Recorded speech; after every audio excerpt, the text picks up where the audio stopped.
je pense qu'on n'a même pas idée à quel point ça va évoluer, tellement l'intelligence artificielle, elle va évoluer. Il y en a, ils payent plusieurs milliers d'euros, genre, et ils répondent une fois toutes les 2 semaines. Qu'au final, bah, en fait, il se passe un peu rien. L'IA, c'est un accélérateur, mais c'est pas un remplaçant. En vrai, s'investir, c'est pas uniquement l'aspect financier, c'est la en vrai qui paye. Bon, en gros, c'est un podcast où on a préparé des questions avec Jim et on va se les poser, mais c'est pas les questions que j'ai préparées et je sais pas les questions qu'il a préparées, donc on va s'en poser une chacun. Vas-y, si demain tu devais lancer ta boîte de BTP, tu ferais comment? 90 jours. Ah, tu démarres Sans faire fatang. En vrai, je te mens pas, je ferais exactement ce qu'on fait. Genre, tu commences par Google. L'idée, c'est d'avoir la confiance des gens, parce que c'est comme les garagistes. Genre, les gens, ils ont pas confiance en une entreprise de bâtiment qu'ils connaissent pas. Du coup, tu fais un site internet avec tes anciennes réalisations, des choses comme ça. Tu fais ta fiche Google où tu vas chercher pas mal d'avis dessus. Ça va t'apporter pas mal de demandes, et ça, on l'a vu, en moins de 30 jours, ça peut t'apporter des demandes. Faut que tu aies un petit budget sur Meta pour pouvoir lancer de la publicité. Tu fais du contenu aussi. Genre de montrer, je sais pas... En vrai, ça on sait. Tu choisis quel métier, tu fais quelle action exactement. Ok. Bah déjà, je choisis, genre je me spécialise. Je fais pas une entreprise générale. Ouais. Je me spécialise dans quelque chose où il y a de la demande actuellement. Donc là, par exemple, la population est vieillie, donc j'essaye de me positionner sur les adaptations PMR.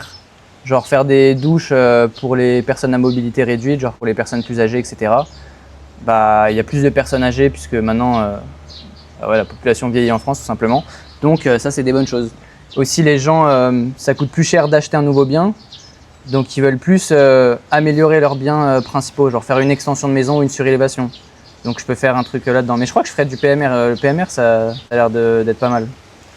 Parce que le PMR, en fait, il y a les enfants souvent qui payent pour les parents. Donc ils n'ont pas besoin de négocier le prix avec toi alors que leurs parents, ils se sont cassés la gueule dans leur bain 3 fois dans la semaine et qu'ils sont allés à l'hôpital, tu vois. Dose quand même. Non, mais c'est vrai, je te jure qu'il y en a, ça arrive. Ouais. Ils sont ouverts la tête, etc. Là, je te dis ça parce que mon grand-père, ça lui est arrivé. C'est pour ça qu'on lui a fait une douche PMR, par exemple, tu vois. Ouais. Et ma mère, elle va pas dire « Oh non, je veux payer 2000 € moins cher. » Tu négocies pas. Et en plus, tu as des aides de l'État, donc tout bénef. Et donc, ouais, j'essaye de me lancer en ligne, de faire du contenu éducatif. Comme ça, les gens, ils voient mon visage. Et quand ils voient mon visage, bah, tout simplement, ça apporte de la confiance. Je lance des publicités. J'essaye de contacter un maximum de maîtres d'œuvre, d'architectes, de personnes comme ça. Et voilà, je crois que c'est à peu près tout. Et honnêtement, tu penses en combien de temps tu as des résultats? En combien de temps, genre, j'ai mon premier chantier signé? Ouais. En vrai, si je me la donne bien, au bout de 30 jours déjà, c'est sûr que j'ai eu des rendez-vous, j'ai eu des devis qui sont envoyés, etc. Et je pense qu'entre 30 à 60 jours, je peux avoir des chantiers signés et démarrer les premiers chantiers. Et tu le ferais où? Bonne question. Dans le sud de la France, il y a pas mal de vues à Nice. Là, je te dis que je pourrais avoir des choses entre 30 à 60 jours, c'est si je me la donne de ouf, tu vois. Si je me la donne tous les jours à vraiment développer cette nouvelle activité. Mais si tu le fais à la légère, tu as un autre taf à côté, Ouais. bah, c'est sûr que ça va prendre beaucoup plus de temps, quoi. Ouais, c'est clair. Ok, intéressant. À mon tour. Quelle est la chose que tu préfères faire, genre chez ICD Média? Enfin, c'est quoi là où tu prends le plus de plaisir? C'est une bonne question. Hein. Moi, ce que je préfère faire en vrai, c'est... En vrai, moi, je pense que j'ai un peu une mentalité d'entrepreneur. Ça veut dire que moi, je kiffe quand ça stagne pas, quand ça grossit. Genre, par exemple, là, dans les 3 prochains mois, je fais la même chose. Tu vois, je vais pas aimer en vrai. Ça va me saouler. De toute façon, c'est ce qu'on a fait. On a délégué ce qui est un peu... on a processisé, Exactement. etc. Et maintenant, nous, on se positionne sur la stratégie et développer. En soi, faire les tâches en elles-mêmes, c'est pas ce qui me fait kiffer. Ce qui me fait kiffer, c'est vraiment de voir que là, aujourd'hui, on est en point numéro 1. Et dans 3 mois, on est au point, tu vois, numéro 4, par exemple. Ouais. Tu vois. Où on fait toujours des nouvelles choses et Exactement. Et du coup, on optimise le système. Et quand on dézoome un peu, tu vois, sur 1 an, on voit comment le système il a progressé. En vrai, c'est une dinguerie, c'est stylé de se dire que souvent on voit les objectifs à court terme. On se dit ouais, dans 1 mois je vais faire ça. Et 1 mois en vrai, au jour le jour, c'est très long. Mais 1 an, tu peux faire beaucoup de choses quand même si tu continues, t'arrêtes pas et tout. Moi, ce qui me fait kiffer, c'est de voir que nous on grandit, qu'on grossit, genre qu'on passe des steps un peu, tu vois. Il y a des choses qu'on faisait au début qu'on va plus forcément faire maintenant. Genre par exemple, si moi je lançais ma boîte de bâtiment, au début je ferais peut-être les chantiers et tout. En vrai, déjà, il faudrait que je me forme parce que en vrai, je sais pas faire de chantier moi. Je sais faire le marketing mais pas le chantier. Mais en vrai, je m'associerais. Qu'une personne elle est sortie ça, je m'associerais genre avec un artisan expert sur ça. Mais en gros, tu sais, il y a des trucs que tu fais au début que t'es pas censé faire 1 an après parce que t'es censé avoir scale ton truc, tu vois. Non, mais c'est toujours ça de toute façon, c'est apprendre à faire la chose, la faire genre mieux que, je sais pas, genre 99% des personnes, faire un process pour qu'une autre personne fasse la chose au moins aussi bien que toi. Et après, ben toi, tu passes à la nouvelle chose, quoi. Exactement. Et c'est ça qui est kiffant. Exactement. Et ça vaut dans toutes les entreprises en vrai. C'est ça. Pour nous ou pour d'autres trucs. En tout cas, moi, c'est ça qui me fait kiffer. J'aime bien en en apprendre plus sur le BTP aussi, puisqu'en vrai, à force de voir tous les corps de métier, c'est stylé. Voir un petit peu aussi, parce que tu sais, quand on travaille avec nos clients, ils nous disent un peu leur avantage concurrentiel et tout. Ouais. Donc tu sais, genre voir un peu, genre Clé en main. à chaque fois. Les gars, faire un chantier clé en main, c'est pas un avantage concurrentiel. En vrai, c'est un avantage, mais tout le monde Non, fait c'est ça. bien, Quoi. mais tout le monde fait ça, ouais. Mais donc Clé en main avec un seul interlocuteur. Ouais. On l'a vraiment vu beaucoup de fois. Euh, Mais ouais, du coup, ça c'est ce que j'aime bien en tout cas moi. Ok, stylé. Ouais. Moi, j'aurais dit les tâches créatives. Enfin, je sais pas, genre tout ce qui est créatif, j'aime trop. Genre, intéressant. justement, faire des nouvelles publicités, que ce soit pour nous, pour nos clients, Ah, stylé, ouais. faire des nouveaux sites web ou des choses comme ça. Et avec l'IA, maintenant, tu sais, genre avec Flow et tout, quand tu crées les images, tu peux vraiment, c'est ton imagination qui arrête la créativité, donc c'est trop stylé. Ouais, c'est stylé. À moi? Ouais.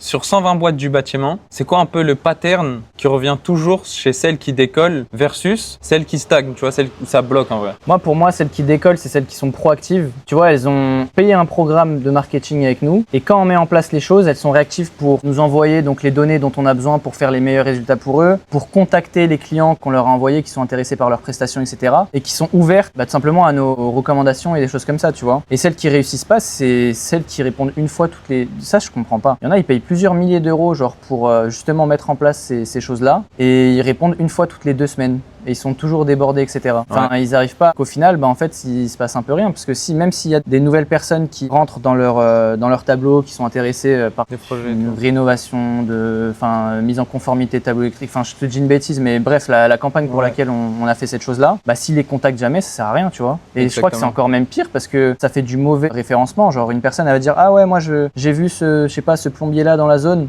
Son pote, il va dire, ah ouais, moi aussi, j'ai essayé de le contacter, mais il m'a jamais répondu. Bah, ok, on va pas le contacter alors, tu vois. Donc je dirais c'est ça. Toi, tu dirais quoi? T'avais un autre truc en tête? Non, c'est exactement ce que j'allais dire en vrai. En vrai, s'investir, c'est pas uniquement l'aspect financier. C'est pas tu payes et ensuite ça tombe. En vrai, c'est t'investis sur toi. Genre, tu crées ta boîte, tu fais, je sais pas, tu payes un mec qui fait ton marketing, tu mets du temps pour apprendre les choses et tout. Et genre, c'est la rigueur en vrai qui paye. C'est ça. Mais en fait, c'est comme l'IA, c'est un accélérateur, mais c'est pas un remplaçant, genre. Exactement. Justement, exactement comme t'as dit, il y en a qui pensent qu'ils payent et que ça va leur tomber dans leur bouche, tu vois. Moi, ce que j'aime bien, c'est dire pendant les appels de découverte, c'est on n'a pas une baguette magique, genre où juste tu vas payer, je sais pas combien de milliers d'euros et ça va sortir 100 000, 200 000, 300 000 euros, tu vois. Genre, c'est genre un truc où il faut avancer avec, quoi. Ce qu'on fait, c'est de l'accompagnement. C'est pas on te remplace dans ta boîte, toi tu pars, on signe les chantiers, tu reviens pour faire le chantier. Ouais. C'est on t'accompagne, on met en place les choses, on le fait ensemble et tout. Toi, tu fais les rendez-vous, c'est ça qui fait que ça marche. Ouais. En fait, c'est simple, parce que c'est un peu plus que de l'accompagnement. Parce que les gens, si on dit que c'est de l'accompagnement, ils pensent que juste on fait des visios et on leur dit ouais, tu devrais faire ça. Ouais, c'est vrai.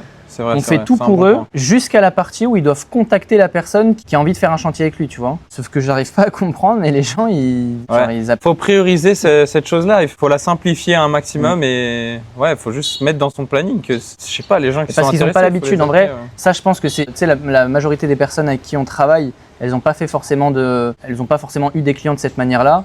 Et comme c'est que du bouche à oreille, en fait, c'est juste une personne qui l'appelle et qui va signer directement. Et là, il voit qu'il a, je sais pas, 5-10 prospects à contacter avec qui il faut faire des rendez-vous, qui ont jamais, viennent pas, je sais pas, du beau-frère, du cousin ou des choses comme ça. Et c'est différent, du coup, ils sont peut-être un peu perdus. Faut être conscient de ça. C'est qui ton client préféré? En fait, je crois que ça dépend des périodes. All time. Là, sur les quoi, on est à 100, on a combien? 140, entre 120 et 150 clients, je sais pas exactement, mais. Ouais, faudrait voir le formulaire, ouais. En fait, déjà, ça dépend un peu des périodes. Ça dépend des choses qu'on a faites avec eux. Jean, j'aime bien parce que en vrai, il nous a fait une petite vidéo qui nous a un peu boosté. On a eu des bons résultats avec lui. Il s'est vraiment investi et tout. Ouais. Donc ça m'a fait plaisir. On est allé dans ses bureaux, tout ça, c'était sympa. Jean Palca, du coup, cuisiniste. Parce qu'il est réactif, encore une fois. Ouais, il est réactif. Les gens qui sont réactifs, c'est ceux avec qui ça se passe le mieux. En plus, il a une bonne vibe. En vrai, il a une bonne énergie et tout. Donc ça, j'aime bien. C'est vrai, c'est vrai. Et il y a Benjamin aussi, menuiserie Frépon. En vrai, c'est un bon Benjamin. Ouais. Benjamin, les Belges en général, c'est trop des bons. Goats, les Belges. Les Belges, vous êtes adorables. Ok. Tu dirais que c'est quoi le levier numéro 1 pour obtenir des chantiers là? Rapidement ou les plus qualitatifs? C'est une bonne question. Là, le plus rapidement, tu veux un chantier un minimum qualitatif, t'as vu? En vrai, tu dépenses en ads. Hein. Tu lances une campagne, tu fais une bonne campagne, Méta? bien ciblée, ouais, méta, sur un service bien précis, sur un secteur bien précis. Plus c'est précis, plus ça va fonctionner. Dans 3 jours, tu peux avoir, enfin, ça dépend ce que tu mets comme budget, mais dans 3 jours, tu peux avoir 30 leads. Sur les 30 leads, tu as peut-être obtenu entre 5 et 10 rendez-vous, et sur les 5 à 10 rendez-vous, tu as signé 2 chantiers, quoi. Ok. Tu mettrais combien de budget? Pour obtenir 30 leads, Ouais. entre 300 et 600 euros. Sur le mois? Bah, ça dépend. Si tu veux avoir plein de rendez-vous là pour la semaine prochaine, tu mets 300 balles sur une semaine, quoi. Donc, Ouais. je sais pas, ça fait 30, Ouais. 40 euros par jour. 40, ouais, plutôt 50 euros par jour. Ok, stylé. Mais ça, c'est du qui tout double. Ça, c'est la manière un peu sûre.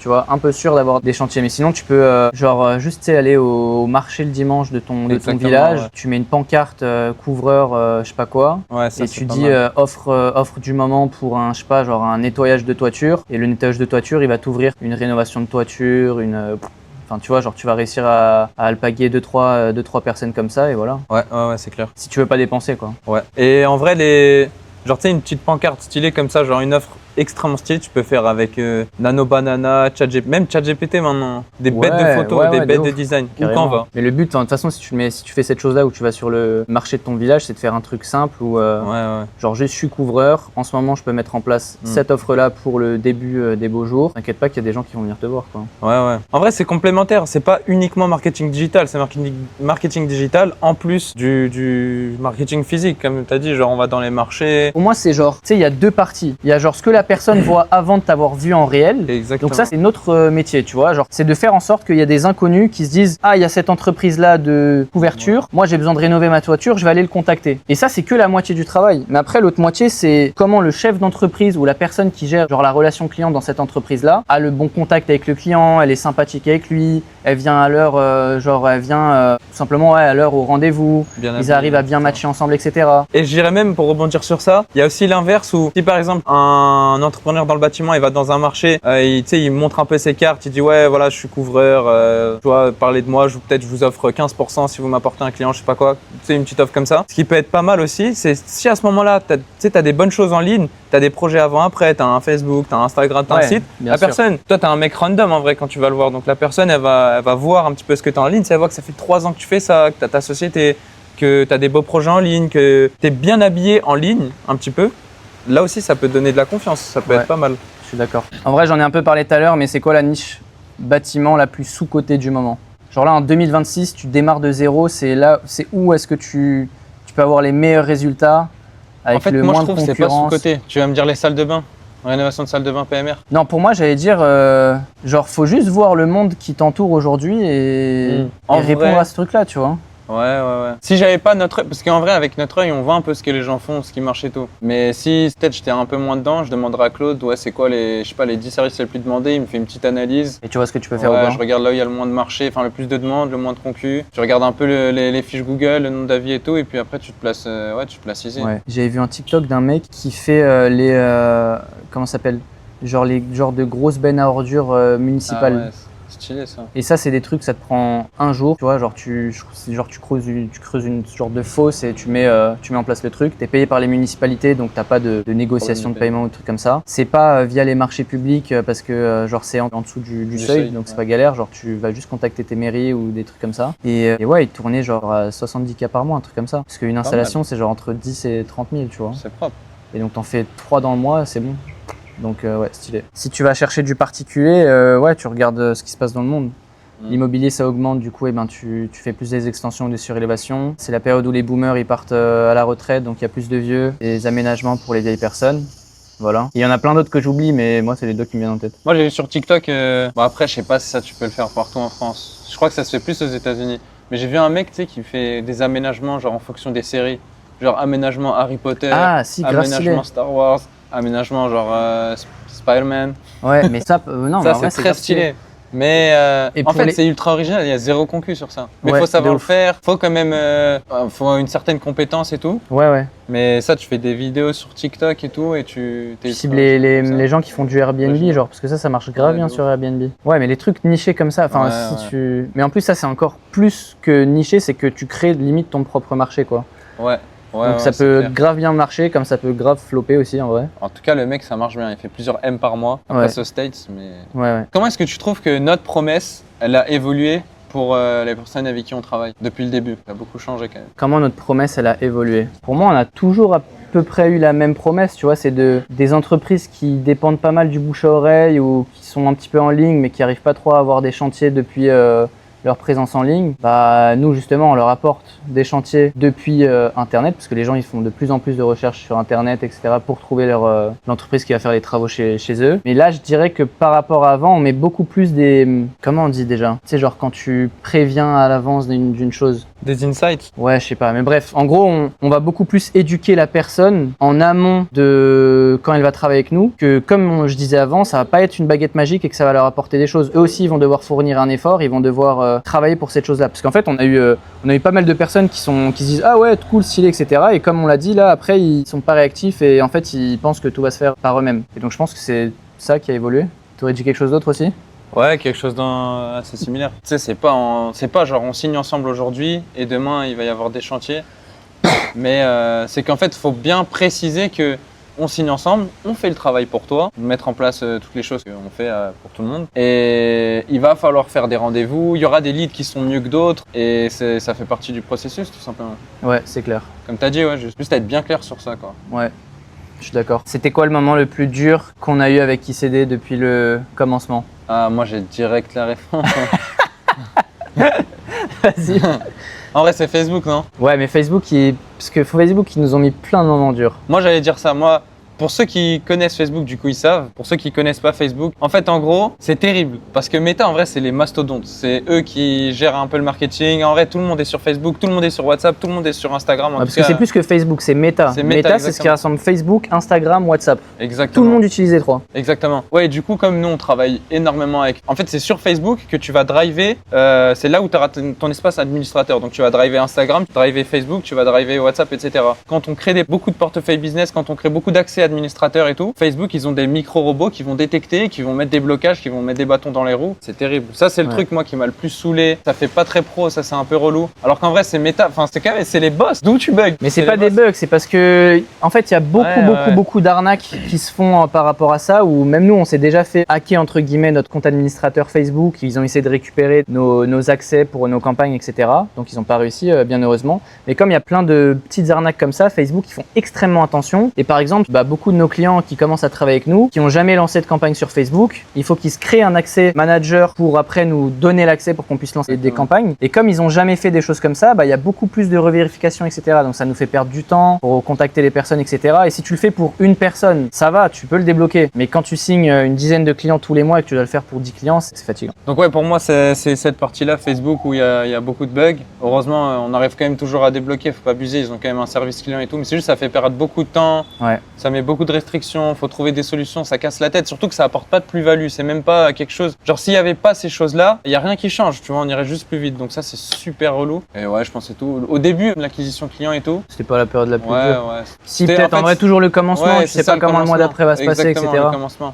Ouais. Mais sinon, en vrai, à part ça, ça va en vrai. Ouais. Ça se passe bien. Ça, en vrai, c'est quand même bien stylé, je trouve, parce que tu sais, on a eu la période de commencement de ICD où c'est un peu stressant parce que comme toutes les activités que tu commences, tu sais pas si ça va fonctionner, tu sais pas s'il y a plein de choses qui sont un petit peu floues et du coup c'est stressant. Enfin genre moi je suis stressé de base, donc déjà tout ça me stresse, tu vois. Et là, genre si on recommençait de zéro, j'aurais pas ce stress là parce que je sais comment ça se passe et je sais comment gérer les trucs. C'est grave bien en vrai. Sur quoi tu dirais qu'on n'est jamais d'accord, toi et moi? Déjà en vrai, je trouve que, genre tu sais, avec Jim, pour ceux qui savent pas, genre on a fait pas mal d'autres business ensemble. Mais c'est celui-là qui a le mieux fonctionné, genre ICD Médias. C'est sur celui-là, enfin tout simplement qu'on s'est le plus concentré, etc. aussi, qui était le plus abouti. Genre tu sais, les premiers business qu'on a lancés, on se connaissait pas forcément assez sur ces points de vue-là. Et on a grave eu de la chance qu'on s'entende bien. Genre je trouve on est hyper mature sur les prises de décision, les trucs comme ça. Donc bien sûr, on a quand même des embrouilles. Genre on a eu de la chance sur le fait que l'association elle se passe bien parce qu'en réalité, on ne pouvait pas savoir avant, tu vois. Genre on est meilleurs potes, s'associer normalement, c'est une idée genre vraiment bête, genre débile de s'associer entre meilleurs potes. Ça dépend de la relation en vrai, parce que moi je trouve que c'est stylé de travailler avec sa famille, ses potes. En fait, c'est risqué, mais c'est stylé parce que imagine on n'était pas associés. En vrai, là, on serait même pas en voyage ensemble et tout. Genre, on ferait. Si, on aurait chacun notre business. Ça aurait été différent quand même. Ça rajoute un truc, Ça rajoute un truc. C'est grave risqué. Bah, de toute façon, Moi, je préfère limite. genre des gens qui s'associent où ça se passe pas bien. Ouais, quoi. c'est Et la vrai. majorité Ouais, j'en ai des trucs un comme ça, récemment au téléphone qui m'a dit qu'il était associé avec son frère et ils sont toujours frères et tout. Enfin, de toute façon, tu peux pas ne plus être frère avec ton frère. Mais... Non, ils sont toujours potes, genre. Je connais. Non, je crois pas que tu le connaisses. Ah ouais? Mais en fait, c'est un nouveau client, c'est la personne avec qui j'ai parlé hier, quoi. Ouais, non, tu le connais. Mais du coup, moi, je trouve ça stylé quand même de s'associer avec sa famille et tout. Je préfère limite avoir un business où, entre guillemets, je peux moins m'affirmer parce qu'il y a 5, tu sais, je suis pas 100% sur le business, je suis à 50% et il y a 50% qui viennent pas de moi. Et en vrai, c'est stylé. Genre, il y a des trucs qui seraient pas venus de mon cerveau. En plus, genre, tu sais, je sais pas, c'est un truc à deux et tout. Moi, je préfère limite ça que genre avoir 100% des trucs mais en vrai, je partage ça avec personne. Mais après, je suis chaud quand même aussi d'avoir un peu les deux points de vue et tout. Ouais, c'est clair. Moi, j'ai toujours fait tous les projets entrepreneuriaux que j'ai pris, c'était à chaque avec des gens où je suis associé. Donc, je serais quand même chaud un jour de faire un truc solo, juste pour comparer. C'est en vrai. À 2, à 3, tout seul. C'est mieux. En vrai, c'est mieux en association, non? Qu'est-ce que t'en penses? En vrai, moi, je préfère à 2. 2, je trouve ça parfait. 3, ça commence à être un petit peu relou. Et tout seul, en fait, quand tu as une victoire, tu l'as faite toute seule, enfin tu l'as faite tout seul. Et quand tu as des moments stressants, tu les partages pas avec d'autres personnes. Du coup, c'est un peu chiant. Quand les moments durs, tu peux les assumer à 2, genre tu te sens plus courageux. Et quand tu as des bons moments, bah tu les partages aussi avec quelqu'un, c'est beaucoup plus vivant, quoi. Mais du coup, j'ai même pas répondu à ta question de base qui était sur quoi on a le plus de désaccords. Toi, t'en as un en tête? Tu sais que pas forcément en vrai. C'est sur des trucs random. Je crois que c'est sur des trucs où exactement, c'est des trucs random. il y a eu la même petite difficulté et du coup on en parle. En plus souvent c'est moi, genre plusieurs fois, genre il y a une petite remarque et à un moment ça fout le seum à l'un ou l'autre. Non, ça je crois que c'est juste un truc récent en vrai. Enfin c'est juste ce qu'il y a eu Non, parce que même quand on était au Maroc, il y avait un truc comme ça. Ouais non, c'est vrai qu'en vrai, mais en fait on n'a pas trop de désaccords. Hein. On a juste des légères prises de tête. Comme beaucoup de personnes. Enfin, c'est quoi le contenu qu'on a sorti dont tu as le plus honte? Alors tu te dis après coup, peut-être on n'aurait pas dû sortir ça. C'est qu'en vrai, j'aime bien voir nos contenus et en même temps, j'y prête pas énormément d'attention. Tu vois ce que je veux dire? Ouais. Genre j'aime bien voir un peu ce qu'on a fait pour traquer, voir ce qui marche bien, voir le rendu que ça donne. Mais en même temps, je réalise même pas qu'il est en ligne en vrai, tu vois. Ouais. Donc il y a aucun truc en vrai où j'ai un peu honte, où j'assume pas trop. Mais les premiers trucs qu'on a fait, c'est les trucs les moins bien. Genre, tu sais quand on se filmait les premières vidéos sur le compte Instagram, si tu remontes tout en dessous des 500 publications là, il y a des vidéos genre les 3 astuces. Ouais, mais en même temps, c'était marrant. Je crois j'aurais dit les vidéos React, je les trouve un peu gênantes aussi. Hein. En vrai, c'était une bonne idée, mais c'était un peu gênant. Et ça, elles sont encore sur YouTube en plus. Ça, je sais pas, en vrai. Ouais, mais c'est humanisant, c'est un peu, je sais pas, c'est un peu marrant. Ouais. Mais c'est vrai que ça fait un peu enfant. Ok les gars, bon bah c'était la fin de la première interview. Voilà, c'est la première partie de l'interview. Abonnez-vous pour voir la seconde partie qu'on va sortir la semaine prochaine. À très vite. À très vite. Ciao.